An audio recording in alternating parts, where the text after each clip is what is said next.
네, 여러분 안녕하세요. 오늘은 짤막하게 최근에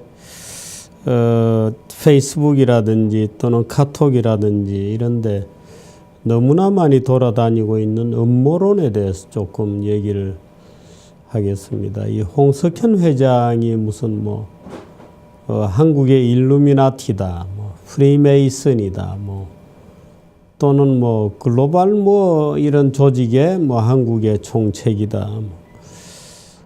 리셋 이런 것들이 소위 그런 음모론적 어떤 준비된 조직들이다. 이제 이런 식의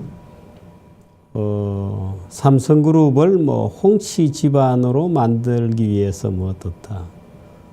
또는 홍준표가 내각제를 주장하는데 그 내각제가 고려 연방제가 되고 홍석현의 이렇게 또 연결이 된다 크니 하는 그 소위 음모론적 이 정치 해설이 요즘 굉장히 많습니다. 아마 여러분들도 카톡이나 페이스북에서 하루에 한 두세 번씩 조금씩 첨가되기도 하고 그냥 퍼왔다 이렇게 돼 있는 음모론적 그 어떤 정치 해설을 굉장히 많이 볼 겁니다. 예를 들어서 박근혜의 탄핵, 박근혜 대통령에 대한 탄핵 문제만 하더라도 특정한 세력이 상당히 긴 기간 동안에 박근혜 탄핵을 계획하고 또 헌법재판관들도 그들의 하수인일 뿐이야. 말하자면 어떤 세력이 있어서 대한민국을 이렇게 몰고 가는 소위 기획 세력이 존재해. 이제 이렇게 느끼게 되면 약간 음모론적 호소를 하는 겁니다. 대개 인터넷이라든가 이런데 지배적인 담론이 요즘은 이 컨스피러시 티어리, 음모론이라고 하는 어프로치에 기반한 정세 분석이나 이런 것들이 굉장히 많습니다. 대개 시대가 좀 납득이 어려운 비이성적 과정을 보일 때 또는 불가해한 현상이 일어날 때 음모론적 그런 시각들이 굉장히 많아집니다. 음모론은 우리가 알고 있는 여러 가지 사실들이 알고 보면 기획된 것이다 라고 하는 어떤 필연성을 호소하거나 그 어떤 논리 뒤에는 그런 필연성이 내재해 있다고 생각하는 사고 습관입니다. 단순히 책략이나 이런 것만을 의미하는 것은 아니죠. 예를 들어서 프러시아와 프랑스가 전쟁을 할 때 비스마르크가 소위 주 프러시아 프랑스 대사의 편지를 위조해서 본국에 보고하는 편지를 실어 나르게 하고 국경에서 그 가짜 편지를 잡았다고 물론 이제 발표는 진짜 편지라고 하는 거죠. 일부러 꾸며서 말하자면 하나의 플롯을 만들어서 완벽하게 무언가를 엮어넣는 그런 겁니다. 예를 들어서 이번에 최순실 고영태가 음모를 꾸몄죠. 말하자면 이런저런 이제 교묘하게 언론에 이렇게 흘려가면서 막판에 컴퓨터를 빵 터뜨린다. 그래서 최순실을 제거한다. 이렇게 되면 하나의 플롯이 만들어져 있는 겁니다. 그래서 이 플롯들이 늘 상당히 많이 현실에서 존재하다 보니까 우리가 이해하기 어려운 어떤 일이 생기면 곧 그 플롯, 누군가의 기획자가 있다고 하는 그런 그 어떤 해석의 경향성에 의존하게 되는 그런 현상들이 많이 생깁니다. 그것은 이 좌에도 있고 우에도 있습니다. 오른쪽에도 있고 왼쪽에도 있습니다.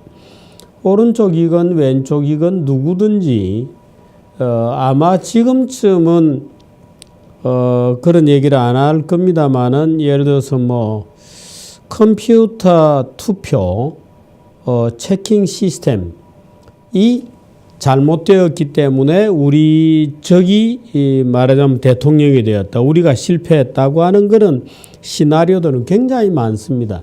좌에도 있고 오른쪽, 왼쪽에도 있습니다. 왼쪽에도 있고 오른쪽에도 있습니다. 제일 이 음모론으로 우리에게 잘 알려져 있는 게 무슨 일루미나티 뭐 이런 겁니다. 프리메이슨 뭐 이런 거죠. 석공조합, 석공길드가 지금도 근데 실제로 그럼 일루미나티나 프리메이슨이라는 조직이 없느냐 하면 있습니다. 세계적인 조직이냐 여부를 둘러싸고는 여러 가지 논란이 많습니다만은 일루미나티의 조직도 있고 프리메이슨 조직도 있습니다.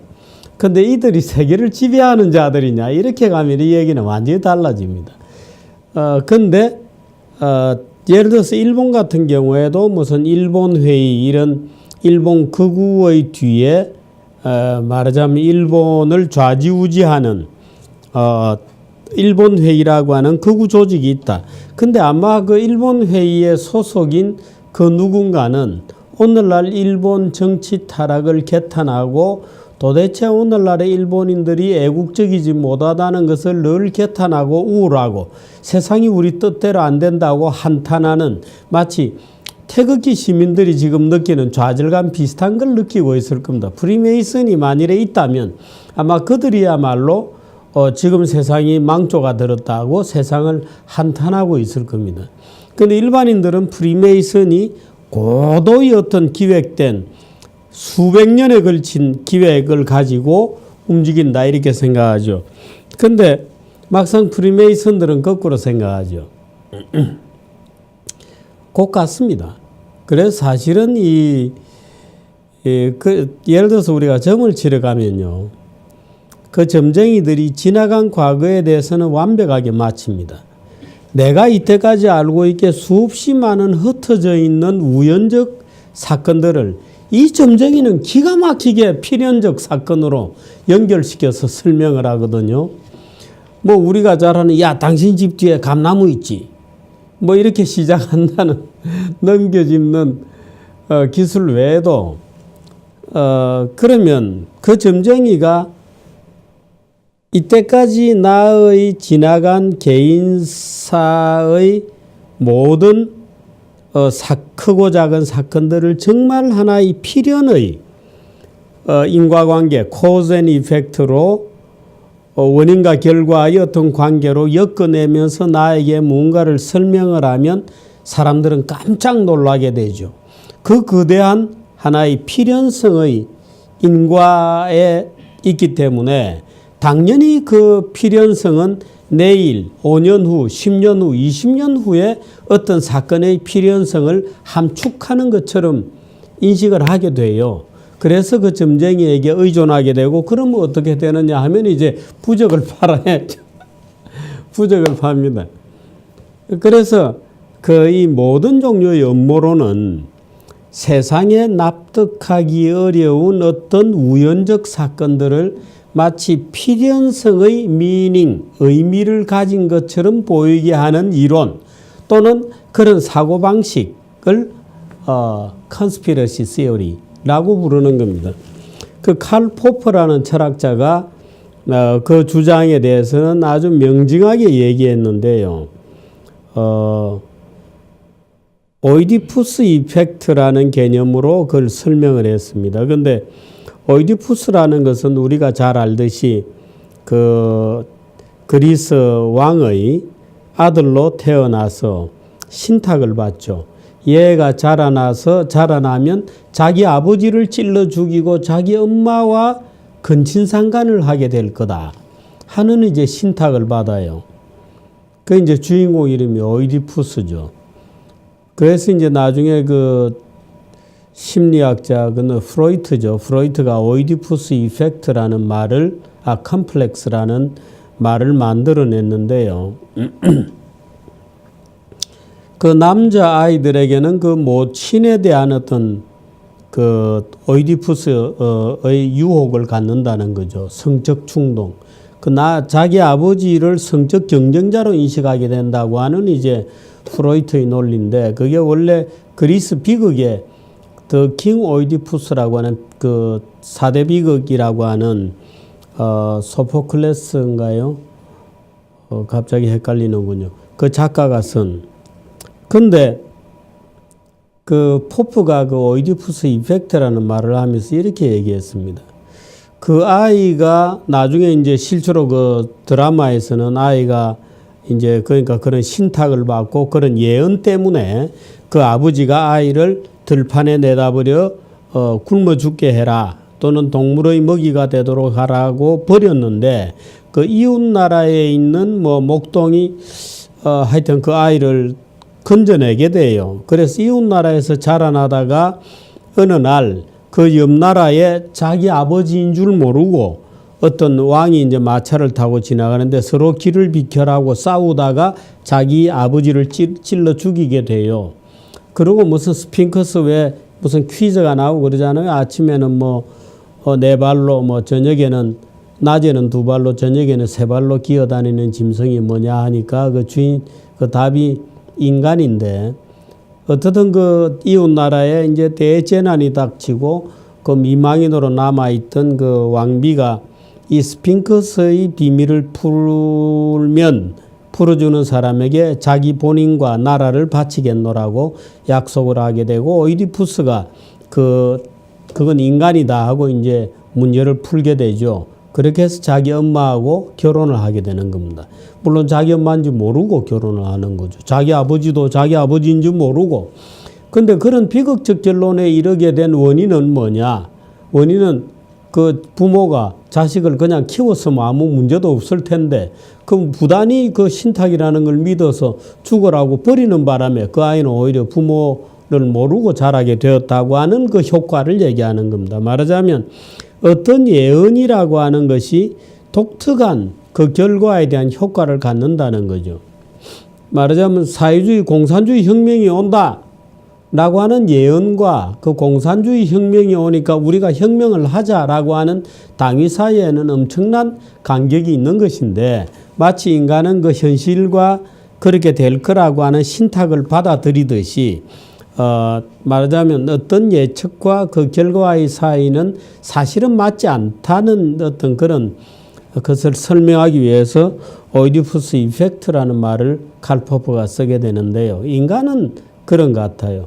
이해하기 어려운 어떤 사건이 생기면 그 사건을 해석하기 위해서 말하자면 신탁에 의존하는 듯한 그 사건들이 필연적 관계로 엮여 있다고 하는 로직을 받아들이게 됩니다. 그렇게 되면 이제 우리는 모두 음모론의 자녀가 되죠.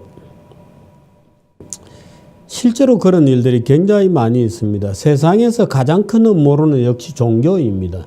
하느님이 천지 창조를 하고 왜 이 세상이 이렇게 되어 있을까라고 하는 질문의 극단적 형태가 종교이거든요. 그 사실은 음모론의 가장 극단적 형태는 뭐 기독교다 이렇게 얘기할 수 있습니다. 뭐 불교도 인연 연기라고 하는 게 이제 다 그런 얘기들이거든요. 이해할 수 없는 어떤 일은 원래 우리가 모르는 어떤 법칙에 의해서 결정되는 거다. 그러니 받아들여라고 하는 이제 그런 메시지를 담고 있게 되면 그 자체가 하나의 종교 체계를 이루게 됩니다. 최근에 우리 사회에서 납득하기 어려운 그런 일들이 굉장히 많이 생겼죠. 박근혜 대통령에 대한 탄핵과 무슨 구속 이런 것들은 도저히 정상적으로는 납득하기 어렵기 때문에 박근혜 대통령을 악마로 만들거나 아니면 악당들의 음모가 있었다고 확인하지 않으면 도저히 납득할 수 없는 사태가 생기는 겁니다. 그러니까 촛불을 하는 애들은 박근혜를 악마로 만들어야 되고 태극기를 하는 사람들은 그중에 상당 부분은 무언가의 악마적 플롯이 있다고 생각하게 되는 일련의 경향이 생기게 되는 겁니다. 그런데 마치 지나간 일을 모두 맞췄다고 해서 내일 일어날 일, 3년 후, 5년 후에 일어날 일을 맞출 수 있다는 보장은 하나도 없습니다. 말하자면 지나간 일 모두를 그 의미 부여에 따라서 재구성해 놓은 거거든요. 우연적 사건들을 마치 어떤 필연성을 갖는 로직인 것처럼 붙여 놓은 겁니다. 그게. 그러니까 앞날에 대해서 물어보면 아무것도 모르죠. 그건 지나간 일의 재구성이지 앞날에 대해서는 전쟁이가 일어날 일을 전혀 모릅니다. 이제 그런 것처럼 단 한 치 앞도 못 보게 되어 있는 거죠. 그런 거와 마찬가지입니다. 그래서 이 음모론이 최근 들어서 뭐 홍씨가 어떻다, 뭐 일루미나티가 어떻다, 뭐 리셋 코리아가 어떻다, 뭐 그거에 뭐 집권은 뭐다. 리셋 코리아의 그 위원으로 있던 사람들 대부분이 지금 문재인 캠프에 가 있습니다. 김호기다 뭐다. 그런 정도의 명단은 대부분의 신문들이 하나씩은 포럼 이런 걸 가지고 있죠.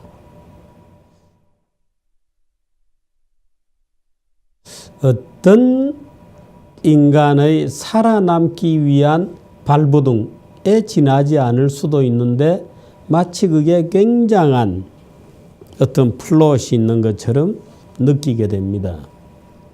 이제 그런 것들 중에 뭐 예를 들어서 뭐 천지개벽 이론 이런 것도 사실은 이런 음모론에 속해요. 그 조선 한국인들이 왜 한반도까지 와서 살게 되었나? 오장 천지개벽이 났을 때 한반도가 가장 안전한 지대이므로 뭐 우리 조상들이 어떤 영성의 끌림에 따라서 한반도까지 오게 된 것이다. 이제 이런 논리로 되면 이거는 음모론입니다. 여러분은 어떻게 보시나요? 예를 들어서 천안함 이런 것도 마찬가지입니다. 세월호가 밑에 잠수함이 뭐 어떻게 하다가 부딪혀서 저렇게 되었다.